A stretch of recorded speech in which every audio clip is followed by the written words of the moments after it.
Hi, I'm Chris Cole, and this is Chris Cole IT Guy. We're on problem 2 of our top 10 list. Email doesn't send or receive. Email, am I right? The bane of most people's existence. If it's a work email, you've got too many threads of I agree or sounds like a plan. Personal email is social media notifications, receipts for orders from Amazon or Grubhub, and those mailing lists you signed up for that you don't really want or need. But all of that's okay as long as it's working. When it's not working, you've got bigger fish to fry, namely getting it to work again. Here are some basic steps for getting back in the game. If you don't use an email client like Outlook or Apple Mail, you can probably skip this video unless you're looking to become your neighborhood tech expert.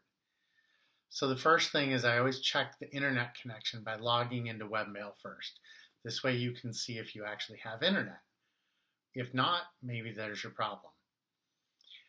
The next thing I do is check to see if the mail server is online. And there are a bunch of different status pages and things like that. For the company that we use, Rackspace, for a lot of our clients, Rackspace actually has its own status page that you can check, and it will show the last 7 or 8 days of statuses. Third thing I check is checking my settings to see if there's a missing password, if there are fields that need to be filled in, if the authentication problem has a problem, things like that. Fourth, I'll check the recipient email address for errors. I can tell you that I've found domain names misspelled, .com becomes .co, things like that. The fifth thing I check is to make sure that the person doesn't have too much email for their server. Oftentimes, if there's a disk quota on how much email you can have and you've run up against it, you're not allowed to send email because it can't store the sent message in your sent folder. So things like that are good to check. And finally, you might need to actually just remove the email account and add it back again.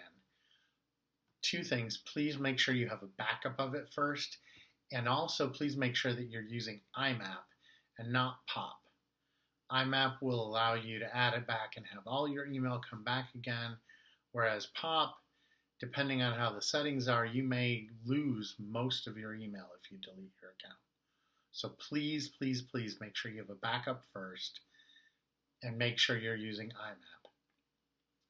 Other things to make sure is that you have a strong password, which we went over in the top item last week of password changes. So strong passwords, your neighborhood IT guy will tell you it's the way to go.